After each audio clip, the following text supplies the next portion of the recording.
Hi everyone, my name's Steve Leather, FC St Helens Chairman, and welcome to episode 3 of the FCTV. In today's episode, we're going to take a look at the first team games over the last couple of weeks. We're going to take a look at the under-18s and the reserves and how they're performing. But equally, we're going to have a quick look at the FC St Helens women's games, where we've played a couple of decent cup games over the last couple of weeks. We're going to reflect on those performances and cut back to the manager to get some direct contact after the game as well and their thoughts. But today it's all about the studio guests. Our studio guest today is Chris Meadows, who is the Healthy Living Lead for BuzzHub. Welcome, Chris. Thanks, Steve. Hope you settling in all right. Yeah, fine. Yeah. Good stuff. Yeah. Okay, and Liam, one of the FC St Helens players. Yeah. So good to have you on board. Thank you very much, Steve. Good. We'll have a decent chat. We're going to reflect a little bit on the games first, then we'll come back and learn a little bit more about them. Okay, so in the last couple of weeks, where have we been? So we've been with the first team game. So it's been about 2 weeks now since the last time we spoke to you. So I need my notes to understand where we've been with that. And I forget. Oh, yeah, it was Earlham. Earlham, we were 2-0 down at home. Slow start to say the least. But on reflection, coming back to a 2-2 draw at home against one of the playoff tenders is probably a decent result at the end of the day. So we're going to cut back to and see Mike's reaction about the game. So here's Mike after the game directly. We started off quite well, and then they got a quick break, and then at that end, dramatic end. Talk us through that one. I think, to be fair, I think the game as a whole, I think we were miles better today. We showed a lot more heart and a lot more desire, and I thought we controlled the game very well. We've got a little bit sloppy at times and misplaced a couple of passes, and they've nearly got in, and then we have misplaced a pass and they've got in against the run of play and they've scored a goal. And I thought still after that we lost our way for 5 minutes or so, and we've come back in, we've regrouped, we've gone back out, and then again I thought we were good. I thought we dominated the ball, we've done all the right things. We were piling the pressure on them, but we've conceded a throw in, and I just said to the lads then in the changing rooms that they've got 3 lads back to our 1, and they've got 1 taking a throw in. So we've outnumbered them massively in our box, and they've managed to. We've not switched on from the throw in. They put the throw in the box, and then there's a spin and a little scruffy finish in the corner. And I just said to them, ultimately, like, you can dominate a game between both boxes, and you can have all the play in the world and be as good as we just have been. But if you're not good enough in both boxes, taking your chances and defending properly, then you don't win games of football at this level. And ultimately that's what just happened, and that's what cost us. Well, it was a big point. As you say, the intensity was raised from Saturday. Tom Scarborough again off the bench, huge impact from him. How big is it to have him back properly now? He's a great player for us, and you see the difference when he comes on and what he gives us and what he brings to us. His pace, his power, he doesn't stop working. He looks like he's never been away. He looks fit, and that's a testament to him. The shape he keeps himself in. He does the right things, and I'm made up for Tom. He's had a tough 12 months, and it's probably been tough for him mentally. And we've always tried to make sure he still feels a part of us. And he's come on today, and he's worked his socks off when he's come on. I think he's created the first goal. He's got a little assist there, and he could have scored himself, only for a little miss-hit left-footed shot. But, he's got to take a lot of pride in his performance, Tom, and I'm delighted to see him back for us. Well, looking ahead, we face Isle of Man away this Saturday. Big trip for the lads. What are your thoughts going into that one? Of course, they've got a new manager, and they have just won their most recent game as well. First and foremost, James, I think you best bring your boots, mate, because I think we're down to 12 players with the injuries we've got, and lads not available because of the fixture move. Obviously, we meant to play them in January, and it's been moved. It only got moved 2-3 weeks ago to this Saturday. Obviously, we were meant to play Earlham this coming Friday night, so people have booked weekend breaks because we weren't meant to be playing, and they've not been able to cancel them. So, I think we were going with a bare 14 players, and we've lost a couple tonight through injury that are not going to be travelling. So it's going to be a scramble for the next 12 hours to try and get a few more bodies in if we can, and go into the Isle of Man. But we've got a strong enough squad. We might only be going with 12, 13 players, 14 players if we can. But we've got a strong enough squad, and we've got to take the work rate that we've just showed and the heart and desire, and take that into Saturday and go and try and get 3 points. Brilliant. Thank you, Mike. Great. Thanks, Mike, and thanks for the feedback on that game. So we then went on to the Isle of Man trip. A long weekend, to say the least. We came away with a draw again. Disappointed not to get the 3 points. Probably in hindsight, but on reflection, we were a bit short on numbers as well due to the rearranged fixture. So coming away off the island with a point is probably a decent point. Let's just hope it doesn't cost us in the next few weeks or playoff places, etc. Mike, big point on the road today. What are your thoughts? Yeah, it was a massive point. Obviously, we've started off sloppily again. We've conceded 2 very, very cheap goals by not doing everything that we spoke about in the first half in the change rooms before we've come out. You know, we went back in at half time and we changed the shape a little bit, and we spoke to them about being better, being more aggressive, being on the front foot. Told them they basically didn't do anything that we'd spoke about pre-game, but I thought we've come out, we've dominated the second half, we've scored early, then we've got a pen and scored the second, and we've probably had 25 minutes to go and try and win the game, and we've huffed and we've puffed. We've created little half chances. They've not really laid the glove on the second half. A few balls in the box that Joe's come out and claimed and punched away. But you know, the first half we were given a lot of chances away, but second half we were miles better and miles more aggressive. And we will have to make changes because it's been a long day and it's been tough on the legs. Brilliant. Thank you, Mike.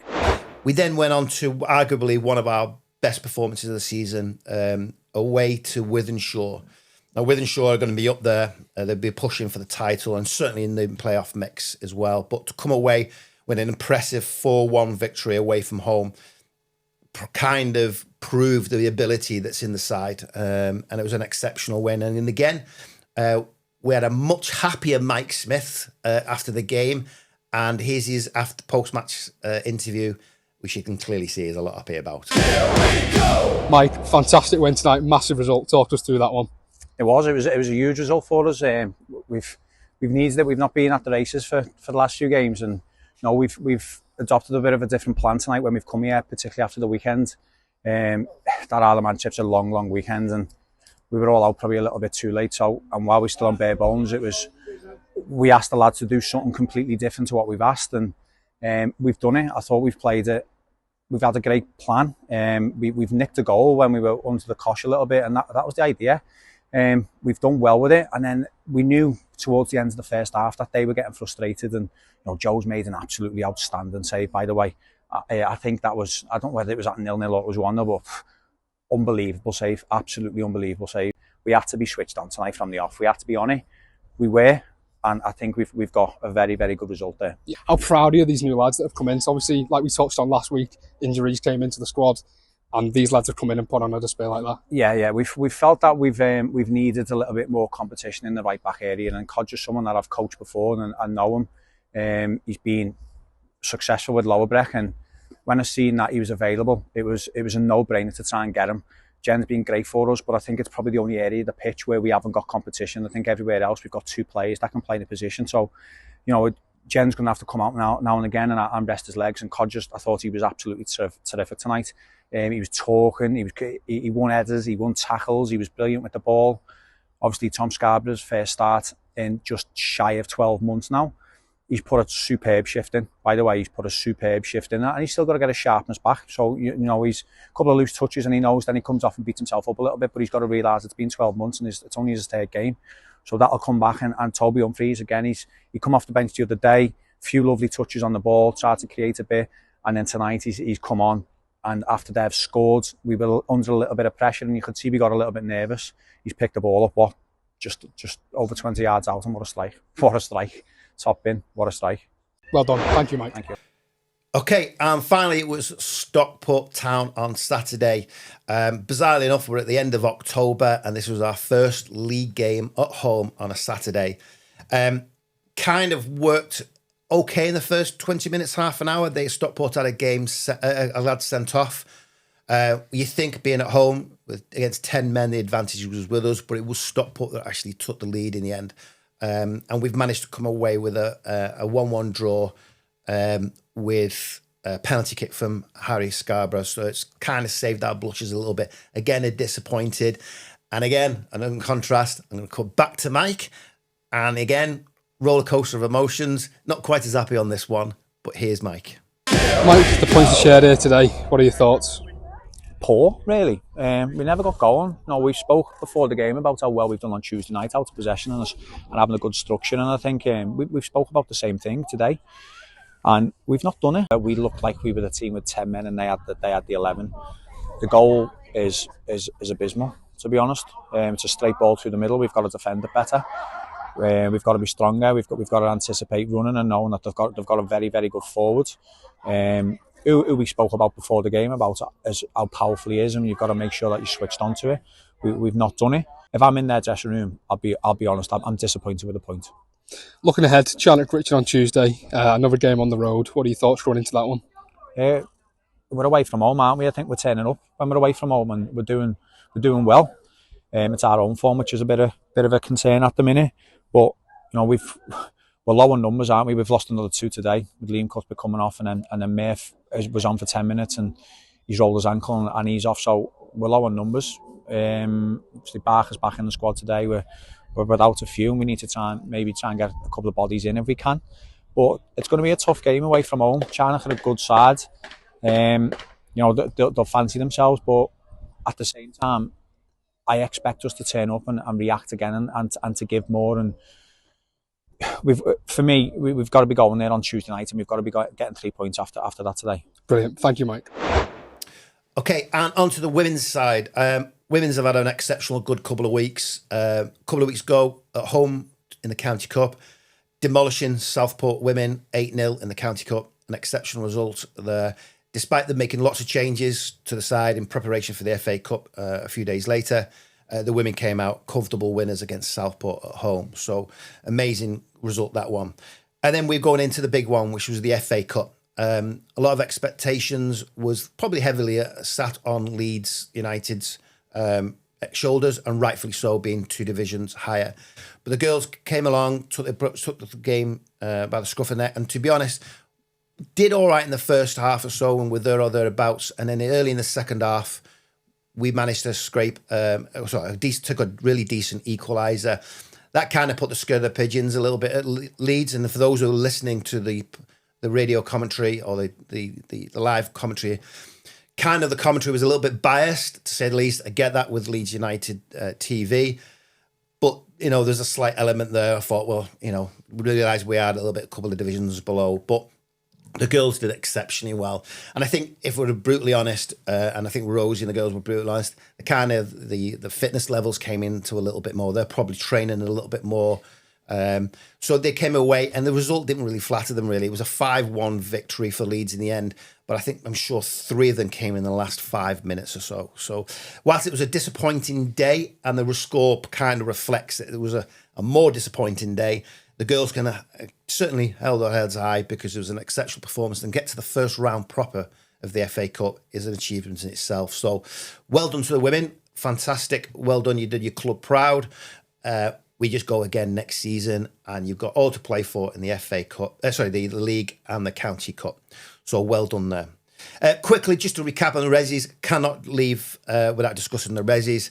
Resis, again, 3 wins on the bounce, just conceding 2 goals. They came on Saturday, coming out with winners: a 3-0 victory away from home against Middlewich, 4-0 trouncing against Croston in the County Cup, and recently, just on Saturday gone, a 4-2 win, again, away victory against Crewe. Sitting nice and pretty in the top 5 with games in hand. So all to play for in there. And lots of opportunities to progress further, and some big games coming up. So I do urge you, if you're out there and you're looking for a game of football, whether the first team's away or not, if you can't make it to the first team away, get down to Windleshore Sports and see the Resis play. Anyway, back to our guests in the studio. So, as I've mentioned, we've got Chris and Liam in the studios. Again, welcome. Very much. Thank you, So, Steve. obviously, not a lot of people will know who you are, what you do, your roles, etc. So, Chris, do you want to give a quick introduction to Cameron and just say who you are, what you do, what kind of things you're doing up to? So, I'm Chris. I'm quite new to Buzz Up. To be fair, I started in March. I'm like the health and wellbeing lead. So, my job's kind of just to get the members active. Obviously, we're a charity working with adults with disabilities. My job's just to kind of get them active throughout the week, activities like healthy eating, obviously kind of leading on the football side, alongside 2 other workers I'll mention in a bit, John and Gary. Obviously the football's been a big part of kind of since I've started. Obviously I'm passionate about football, as you know, being an ex-FC lad anyway. But yeah, so it's just been a natural fit. I think soon as obviously you start the job, I knew they had a football team, and obviously when they were kind of under the FC banner, it was just kind of like an easy fit. But yeah, obviously aside from the football, like we're doing things like exercise classes. We're trying to get the members to eat a lot more healthier. So we've introduced like fruit on like match days, haven't we, as well? Which some of them say they're eating, but I don't think they do. Oh, well, listen, we'll come back. We'll dive into the little nitty gritties there. You can name some names if you want to. Right, it, so, Liam, great to have you. So you've been playing for a team for a few months now. It's not a bit longer. In fact, last season you think you was with us as well, wasn't you? Yeah. So how's that going? Are you enjoying the football down there? Really good, mate. Brilliant. Good. Loving it. And you're goalkeeper, I believe? Yeah. First team goalkeeper, yeah. All right, first team goalkeeper. Yeah. Well, do we have a second team, do we? Yeah. We have got a second team. Oh, right, okay. Fantastic. Yeah. So do you think you're the best keeper in the club then, or? Do you know what? I won't really put a label on it, to be fair. As a whole, they're a great bunch of lads to be around. Yeah. Obviously, we've got the support staff, Chris, Gary, John. Yeah. Obviously, we've had the support of the club as well. Yeah. Obviously, yourself, Judith. Yeah. Good. Obviously, yeah, life's been brilliant up to now. Good. Well, all right. We'll have a dive a little bit more into the games itself, and you're going to, when I'm discussing the games, we'll have a chat about that. So, Chris, just want to flip back to you and just get a real understanding about what I mean. I know you give us a quick oversight there, but obviously it's an important part of the club and it's a growing part of the club, and the demand is clearly there. But what is it you can tell not just me but the audience as well about what it means to the players? And it's always been, I suppose, as an area that's been like overlooked for many years, but now it's starting to come to fruition, isn't it? And the importance of that. Yeah, definitely. I think it's just like a sense of like being part of the community, of being part of something. Obviously, I know the lads, they're very passionate about football, and I do think over the last couple of years in St Helens, we haven't really had anything really to kind of like a platform for adults with. I think it's interesting you say that, because I think one of the things, I know you will know more about this about myself, but when I was speaking to Dave a few months ago, I was quite flabbergasted that as a team you had to travel outside of St Helens just to play football, which I found I just couldn't get my head around why that. Why was that? Was it just there was not enough facilities there, or was it? I just think there was nothing. I don't know whether it was kind of like people to organise anything in terms of doers. I think the idea was there. I just don't think there was any opportunity really. Right. I don't think. I mean, there's a lot of football pitches around St Helens, a lot of football teams, but I think disability football wise, there just really wasn't anything like starting up. There was no kind of real platform, nothing to start. Get the kind of the ball rolling. I think it was 2018 when the guys first went to Belfast. Obviously, that was before I arrived, and John, who we lead with alongside a buzz up, he got the idea. He thought, why is this not held in St Helens? So if we can get 20 odd teams across the UK to go to Belfast to play football, why can't we do something in St Helens, something similar? So I think it was 2022 when the first tournament in St Helens started, and it was just an idea. It was just a case of the guys from Buzz Up. We had Mill Green, a couple of colleges, Campbell College, St Helens College, and I think it just formed into, that's how it kind of started. And that was held at Ruskin Drive, wasn't it? It was held at Ruskin Drive, I think the first one. I think we invited a couple of teams from Liverpool. And I think it just grew. Really. So apart from the actual the tournament side of it, Ruskin, so was you playing regular? Was the teams playing regular, but they had to go out into Liverpool to do it? Yeah, so I think every Tuesday it was at Halewood. We was playing another service, Your Voice, Your Choice, and Daisy. So it was kind of every Tuesday we'd meet up at Greenbank College, and it'd be like just an indoor a game. It was a little bit competitive. We kind of turned it into like a Greenbank League. It was brilliant. And then basically from then on we said, well, why can't we host 3 tournaments a year? So obviously started in 2020 with Ruskin. So eventually came over to FC. And so you've started training at FC now a little bit more on a more frequent basis. Have you seen any impact in the way attitude is towards the game a little bit? Is it caused any more recruitment? Has it been a positive move by becoming a little bit more local? Oh, definitely. I think the lads love it because we are lucky. I mean, we've kind of got that facility where other teams haven't. We have kind of got that luxury of having a a football pitch where we can train. We have a clubhouse. And again, I think it stems from other teams have not really had that kind of platform to kind of go on and play or to set up a team. So obviously the lads love it. I think every Tuesday we go down. They feel at home at Windleshore. And I think what's great, a few of the lads have started getting season tickets now. No, it's true, because like I said, that's the one thing as a club ambassador really is one thing that I've seen, and I don't see you train, I don't see many games at all, but what I do see is the community side of it coming through. So, the lads are turning up, even Adam coming over to introduce himself to him. I didn't really know Adam beforehand, but you know what? He's part of the club a little bit, and he's come over and he's introduced himself, and you can see there's a sense of ownership a little bit around the club. You know what I mean? They're coming to watch the first team, they're asking about the first team. So, and I think that's probably been pivotal because they've got a home to say that's their home ground as well. That's it. That's exactly it. I think like they all feel at home there, and it's like obviously the DJ, and I know some of the lads have done DJing on match days. We've walked out with the first team on games, and the guys love it. You know what I mean? They love football. They love watching it and just being part of it. And I think because they have a feel of like being part of something, I think it's just a massive help. So have you felt that it's Liam with you having your home base now? Do you think? Since I've been with the FC club, obviously, you've made us feel really welcome. Okay, good. Obviously, it's got that homely feel about the place. Yeah. Obviously, walking in on game day, feel relaxed and kind of. And the fact that, you've got a Tuesday afternoon, you get trained down there and things like that. Yeah. And you've basically got the site for yourself, really, haven't you, really? It is brilliant. Yeah. Good. So, life's brilliant up to now. I'm loving it. Good. Especially being an FC St Helens by myself. You are, yeah. Absolutely. You did flip to the other side at one point, though, didn't you? But we won't talk about that too much, will we? I was with them as a junior, but now I've come over to FC. I'm loving it. No. I do love it. For dudes. And your co-players as well, they're all enjoying it as well. Brilliant bunch. Yeah. I think one of the other things is going back to what you said about, other teams haven't got club facilities and things like that.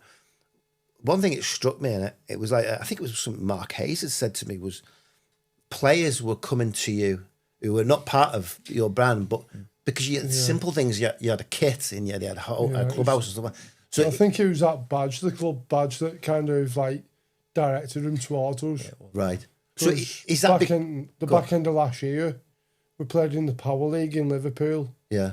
And quite a couple of lads from other clubs was looking at us coming over talking to us going, "Oh, where are you boys from then?" Because you seem to be part of something bigger. Right, okay.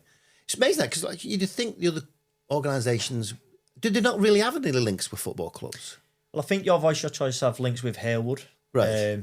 We've played there in summer. They have like a bit of a base there. But no, I mean, obviously like Carmill College, Mill Green, I mean, the colleges and schools, aren't they? So it's kind of, it is kind of around school time. We're a charity, so we can kind of probably work a little bit further afield outside that.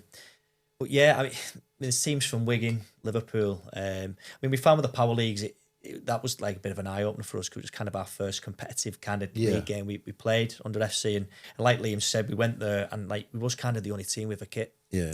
Like other teams were there who just like they turn up with bibs, and, shorts, socks and a shirt sort of thing. So like when they seen us with a kit, I mean, it kind of was like, oh, that's St Helens. That's right. So we was kind of representing the town, and it was great because we did, at the end of the day, like so many players were interested in, and it's something we're trying to look forward. I think going forward, it'd be great because like we are a club, and we're not kind of relying on like school, but if we can feed from the schools, so obviously like players who eventually leave the colleges, leave schools, I think an ideal place would be to kind of come to us. And obviously we'll come to it shortly, but obviously the way this has grown, there's talk, or they're about to launch this new league type format, which is going to be held quite a lot at the clubhouse as well, isn't it? Yeah. So, but we'll come back to that shortly. Yeah. So, I just wanted to touch on something though, because you now work for MenCap. Yeah. So, do you want to tell us a little bit about what that role involves and how that came about? Obviously, I started as a volunteer at BuzzHub, and then basically the job at MenCap come up. Right. So Dave obviously pushed me forward for that. I had a chat with Alex and Dave. Obviously, Alex is the head of MenCap. Yeah. He's the community partner for St Helens and Bradford area. Right. So I work with Alex and Chris on a Wednesday. Right. Obviously, there's different areas within St Helens that do need a lot of support funding wise, which is where I come in. Right. Okay. So you get involved in the fundraising side of it and things like that. Yeah. Okay, Obviously, we'll look at different areas who need what. Yeah. Obviously, St Helens is quite a deprived area. Okay. So, good. Obviously, we'll send application forms out and funding information. Yeah. Then they'll send their applications to us. Right. And then we'll get different people's, like, learning disabilities. Yeah. We'll get a group together and we'll get them to look through the application and give feedback. Right. Then we'll send the feedback across Fantastic. to the applicants. So, And you do that a couple of days a week? on a Wednesday. Wednesdays? Yeah. Right. Yeah. Good. Well, congratulations on your job. Thank you very much, Steve. You're welcome. Right, so let's get back and have a quick chat about this league thing. So I'm intrigued to know a little bit more about this because I think there's a huge opportunity, not just for yourselves and the disability side of it, but as a whole for St Helens. You kind of can put it. So tell us how that came about and what's involved in it at the moment. So basically, it was Mill Green who contacted us because obviously we host the tournaments, and we was kind of the only service to host the football tournaments for the last couple of years. So Mill Green had one of the teachers had an idea of starting up a league, and I think it's something like myself, John, and Gary have always thought about kind of doing going forward. Or we always said we'd love to have this league set up. So obviously Mill Green come along and we met up. We just had an idea of how could we do this league, where would we do it, and it's basically we met up a couple of months ago and we sat. We actually sat at Windleshore and we just said, right, why don't we just put a date in October? Let's try and get as many teams as we possibly can. I think the idea was 10 to 12 teams. Yeah. And then obviously Connor, the guy at Mill Green, he's kind of doing a lot of the fixtures, but we said like we'll work alongside him to host it. Because we felt, again, it's the first, it's quite proud actually, because it's probably like the first kind of inclusive like disability league in St Helens that's happened. So we wanted to get it going. We didn't want it just to kind of be just a case of having a meeting. So the teams that they've come along. So how many was there last time there was around? 10 teams. And they were all St Helens based? So there's some from Wigan, some from Liverpool. Good. So yeah, it's kind of all over. Yeah. But again, it's something like we've never seen in St Helens before. To kind of, apart from the tournaments aside, we've never actually had like a. So how is it formatted then? Is it 6 sides, 7 sides? So it's 6 aside, 10-minute matches. We kind of play round robin games every 2 weeks. So it's kind of, we've been sponsored by this Standing Tall Foundation. So it's the Standing Tall Foundation. Andy Reid. By Andy Reid. So it's great to obviously have him on board, and the idea is to play every 2 weeks. Right. I think we're going to have a break in December, but then kind of follow it on in January, February, and then have a big presentation at the Saints Ground. So you're also leading the way for a winter break as well. Yes, we get the winter break as well. I wish I had a winter break. But yeah, it's 6 aside, so we've got 10 teams. At the minute it's one league, which obviously we'd want to try and going forward, try and make bigger, maybe split into 2 leagues, because obviously there are different abilities and stuff. But it's just about playing football. Yeah, exactly. I think what we've learned the last 2 weeks it's been running. It's just guys are just made up to turn up and play. I think it's a huge opportunity for the community to come together really a little bit. And I think I know we've discussed on the episode before about hopefully getting the Bishop Road facilities, and I know you're using those facilities at the moment. But if the club can actually secure that tenure, really, then that can really help us bring that that league on a little bit and. Be a major part of the community, especially at the end of the day.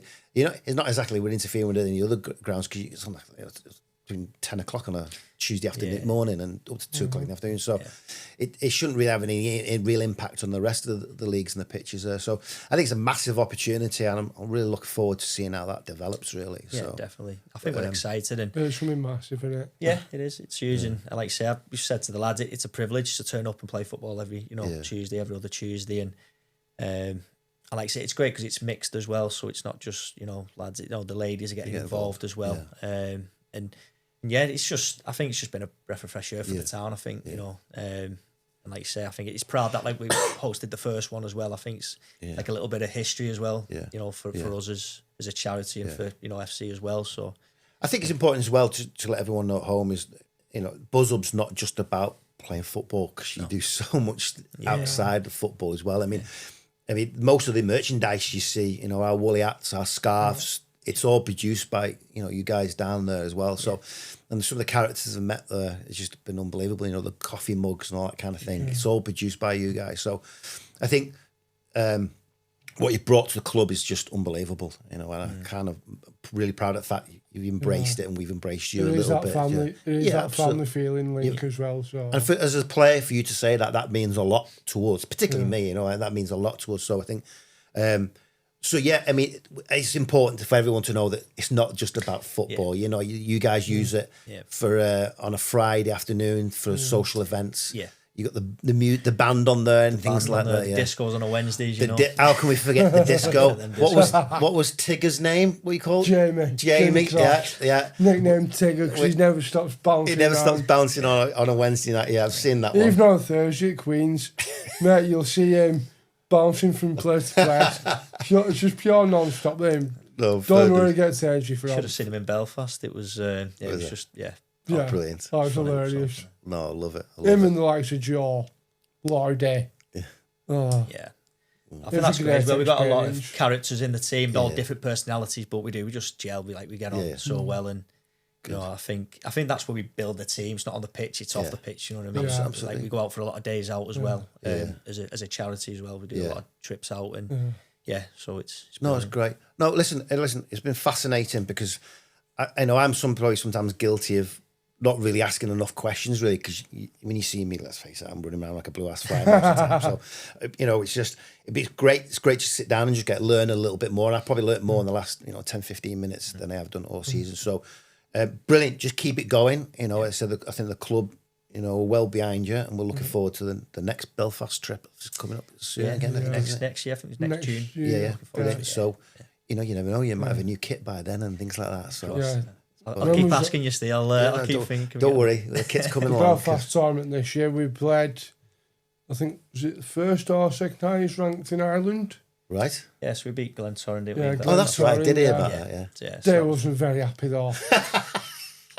With enough. They went 1-0 in front, then we pulled it back to 1-1. Then with last minute to go, I threw one over the top. Yeah. Jonathan got on the end of it and scored. So it was a 2-1 win. Yeah, we ended up winning it last minute 2-1. There's nothing better than a last minute win. Celebrations was wild.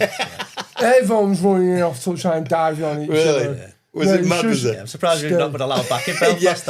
Yeah, you might not be going back Belfast now. You should have seen the face.